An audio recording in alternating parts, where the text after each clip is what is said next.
മലയാളികളുടെ പ്രിയപ്പെട്ട നടിയാണ് നടൻ കൃഷ്ണകുമാറിന്റെ മകൾ കൂടിയായ അഹാന കൃഷ്ണ. സോഷ്യൽ മീഡിയയിൽ ഏറെ സജീവമാണ് താരം. നടിയുടെ എല്ലാ വിശേഷങ്ങളും താരം ആരാധകരുമായി പങ്കിടാറുണ്ട്. യൂട്യൂബ് ചാനലിലൂടെയും നടി വിശേഷം പങ്കുവെക്കാറുണ്ട്. കഴിഞ്ഞ ദിവസമായിരുന്നു ദിയ കൃഷ്ണയുടെ സ്ഥാപനത്തിലെ പ്രശ്നങ്ങളെ ചൊല്ലി സോഷ്യൽ മീഡിയയിൽ വലിയ ചർച്ചയായിരുന്നത്. ദിയ കൃഷ്ണയുടെ സ്ഥാപനത്തിലെ 69 ലക്ഷം രൂപ 3 ജീവനക്കാരികൾ തട്ടിച്ചു എന്ന കേസിലായിരുന്നു ദിയ കൃഷ്ണയ്ക്കും അച്ഛൻ കൃഷ്ണകുമാറിനുമെതിരെ കൗണ്ടർ കേസ് ഫയൽ ചെയ്ത് ജീവനക്കാരികൾ താരമായത്. ആ കേസിലൂടെയാണ് ഈ പ്രശ്നം ലോകം മുഴുവൻ അറിയപ്പെട്ടത്. എന്നാൽ ദിയയുടെയും കുടുംബത്തിൻ്റെയും ഭാഗത്താണ് ന്യായമെന്ന് ആളുകൾക്ക് മനസ്സിലാവുകയും മലയാളികൾ ഒന്നടങ്കം ഇവരെ സപ്പോർട്ട് ചെയ്യുകയും ചെയ്തു. ഇതിന് നന്ദി പറഞ്ഞ് കൃഷ്ണകുമാറും സിന്ധു കൃഷ്ണയും വരെ രംഗത്തെത്തിയിരുന്നു. അന്ന് കൃഷ്ണകുമാർ പറഞ്ഞത്, ഞാൻ മതവും ജാതിയും നോക്കുന്ന ആളല്ലെന്നായിരുന്നു. എൻ്റെ മൂത്ത മകൾ മറ്റൊരു മതത്തിൽ നിന്നാണ് വിവാഹം കഴിക്കാൻ പോകുന്നതെന്നും കൃഷ്ണകുമാർ ഇതിനിടയിൽ പറയുകയുണ്ടായി. ഈ വാർത്ത വളരെയധികം ചർച്ചയാവുകയും ചെയ്തു. ആരെയാണ് അഹാന കൃഷ്ണ വിവാഹം കഴിക്കാൻ പോകുന്നതെന്നാണ് ഇപ്പോൾ സോഷ്യൽ മീഡിയയിലെ സജീവ ചർച്ച. അഹാന മറ്റാരുമായെങ്കിലും പ്രണയത്തിലാണോ എന്നതാണ് ഇപ്പോഴത്തെ ചർച്ച. ഛായാഗ്രാഹകൻ നിമിഷ് രവിയും അഹാനയും തമ്മിലുള്ള സുഹൃത്ത് ബന്ധം എല്ലാവർക്കും അറിയാവുന്നതാണ്. ഇരുവരും തമ്മിൽ പ്രണയത്തിലാണെന്ന് നേരത്തെ ഗോസിപ്പുകളുണ്ടായിരുന്നു. അഹാനയുടെ വീട്ടിലെ എല്ലാ ചടങ്ങുകൾക്കും നിമിഷും പങ്കെടുക്കാറുണ്ട്. കഴിഞ്ഞ ദിവസം നടന്ന കൃഷ്ണകുമാറിൻ്റെ പിറന്നാൾ ഫംഗ്ഷനിൽ നിമിഷിന് വരാൻ പറ്റാത്തതുകൊണ്ട് തന്നെ നിമിഷിൻ്റെ അച്ഛനുമുണ്ടായിരുന്നു. അദ്ദേഹവും ഏറെ വൈകാരികമായി കൃഷ്ണകുമാറിനെക്കുറിച്ച് സംസാരിക്കുകയും ചെയ്തു. ഇതോടെ ആരാധകരും സംശയത്തിലാണ്.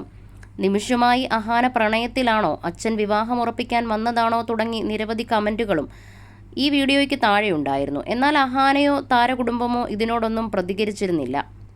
എല്ലാ ഫംഗ്ഷനുകളിലും ഇരുവരും ഒന്നിച്ചുള്ള ഫോട്ടോകൾ നിമിഷും അഹാനയും പോസ്റ്റ് ചെയ്യാറുണ്ട്. അഹാനയുടെ കഴിഞ്ഞ പിറന്നാളിനും നിമിഷ് അറിയിച്ച ആശംസയാണ് എല്ലാവരുടെയും കണ്ണുടക്കിയത്. പാർട്ട്ണർ, ബെസ്റ്റ് ഫ്രണ്ട്, പിറന്നാൾ ആശംസകൾ, കോൺഫിഡൻ്റ് എന്നാണ് നിമിഷ് കുറിച്ചിരിക്കുന്നത്. ഇതിന് താഴെ അഹാനയും താങ്ക് യു ക്യൂട്ടി എന്ന് മറുപടി നൽകി. അതേസമയം അന്ന് നിമിഷിൻ്റെ പോസ്റ്റിൻ്റെ താഴെ നിരവധി പേർ കമൻറ്റുമായി എത്തിയിരുന്നു. നേരത്തെ തന്നെ ഇരുവരും പ്രണയത്തിലാണോ എന്ന സംശയം ആരാധകരും പ്രകടിപ്പിച്ചിരുന്നു. ഈ കുറിപ്പോടുകൂടി പ്രണയം പരസ്യമായി സമ്മതിച്ചുവെന്ന് പലരും കുറിച്ചിരുന്നു. റിലേഷൻഷിപ്പിലാണെന്ന് കോമൺ സെൻസ് ഉള്ളവർക്ക് മനസ്സിലാക്കാം. എന്നിട്ടും ഇപ്പോഴും പലരും ചോദിക്കും, അവർ നിങ്ങളോട് അങ്ങനെ പറഞ്ഞോ എന്ന്. യാതൊരു അടിസ്ഥാനവുമില്ലാതെയാണ് ഇത് പറയുന്നതെന്ന മട്ടിൽ ചിലർ ചോദ്യങ്ങൾ ഉയർത്താറുണ്ട്. എന്നാൽ നിരീക്ഷിക്കൂ, മനസ്സിലാക്കൂ, അഭിനന്ദിക്കൂ എന്നൊക്കെയാണ് ആളുകൾ കമൻ്റായി കുറിച്ചിരിക്കുന്നത്. എന്നും സന്തോഷമായിരിക്കട്ടെ ഇരുവരും എന്ന് അന്ന് ആളുകൾ കമൻ്റായി കുറിച്ചിരുന്നു. രണ്ടുപേർക്കും ജീവിതത്തിൽ അവരുടേതായ ലക്ഷ്യങ്ങൾ ഉണ്ടെന്നും അതൊക്കെ നിറവേറ്റിക്കഴിഞ്ഞ് ഇരുവരും ഉചിതമായ സമയത്ത് വിവാഹം കഴിക്കുമെന്നുമായിരുന്നു ആരാധകർ പ്രതീക്ഷിച്ചിരുന്നത്. എന്തായാലും ഈ ബന്ധം മുന്നോട്ട് പോകുമ്പോഴാണ് കൃഷ്ണകുമാറിൻ്റെ ഈ പ്രഖ്യാപനം. നിമിഷ് രവി മറ്റൊരു മതത്തിൽ നിന്നുള്ള ആളാണോ എന്ന സംശയമാണ് ആരാധകരിൽ ഏറെയും പ്രകടിപ്പിച്ചത്. അതോ അഹാന ഇനി മറ്റാരെങ്കിലുമായും പ്രണയത്തിലാണോ, വിവാഹം ഉറപ്പിച്ചോ, പുറത്ത് പറയാത്തതാണോ എന്ന തരത്തിലുള്ള ചോദ്യങ്ങളുമുണ്ട്. പതിവ് പോലെ ഇത്തരം ചോദ്യങ്ങളോടൊന്നും ഈ കുടുംബം ഇതുവരെയും പ്രതികരിച്ചിട്ടില്ല. കുട്ടിക്കാലം മുതലുള്ള അഹാനയുടെ സുഹൃത്താണ് നിമിഷ്. അറിയപ്പെടുന്ന ഛായാഗ്രാഹകൻ കൂടിയാണ് Nimish. Luca, King of Kotha, Kurup, Rorschach തുടങ്ങിയ ചിത്രങ്ങളുടെയെല്ലാം ഛായാഗ്രഹണം നിർവഹിച്ചത് നിമിഷായിരുന്നു. നിമിഷും അഹാനയും ചേർന്ന് നിരവധി മ്യൂസിക് ആൽബങ്ങളും ചെയ്തിട്ടുണ്ട്.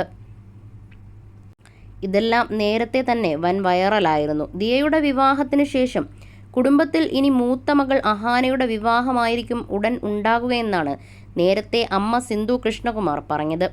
ഇതോടെ ആരാധകരും കാത്തിരിപ്പിലാണ്.